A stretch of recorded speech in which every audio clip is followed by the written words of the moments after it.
Hello and welcome to TNM TV News. I'm John Cumming, editor of the Northern Miner. This week, mining markets editor Brian Sylvester takes the pulse of the PDAC convention in Toronto.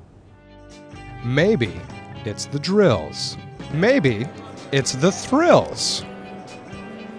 It's definitely not the chills.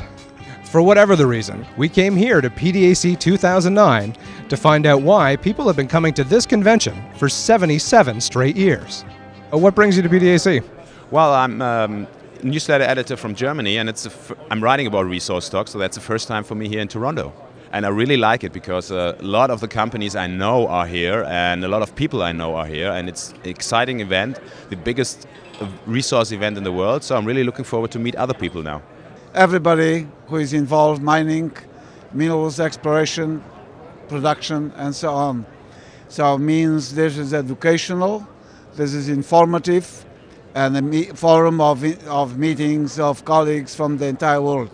Well, it's a little bit warmer than it is in Northern Ontario, and it's probably about my 45th or 48th time to the convention. I'm actually here working for my clients right now, but also it's a good opportunity to see the flavor of the markets right now and how people are reacting to the economic situation.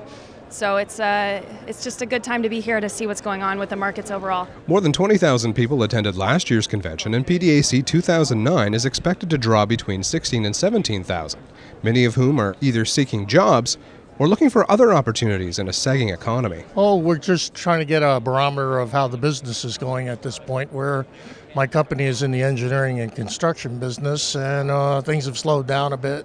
Exploration is the beginning of all the mine development cycle, and so we're kind of here looking around. The attendance is a little down, but we're positioning ourselves for the ultimate recovery, because it always does recover.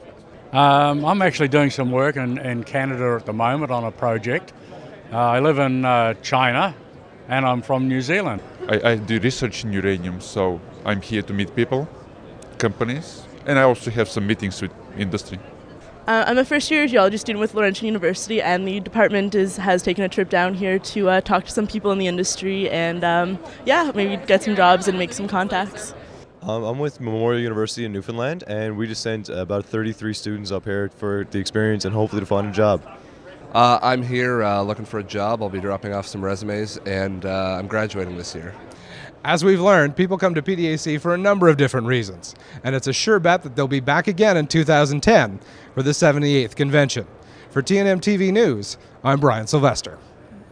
The iconic diamond miner De Beers has deep cash flow problems, underscoring the global collapse in demand for luxury goods such as diamonds. It's always tricky to figure out what's really going on with De Beers, with their famous secrecy, unmatched expertise at spin, and status as a private company. Ownership is split three ways between Anglo-American at 45%, the Oppenheimer family at 40%, and the Botswana government with the rest. But we do know that the company has just been thrown a $500 million interest-free loan from its three shareholders. This is on top of the $300 million tossed De Beers' way late last year under similar terms. Anglo-American in particular, having just suspended its dividend, can't be too happy about shoveling more good money after bad.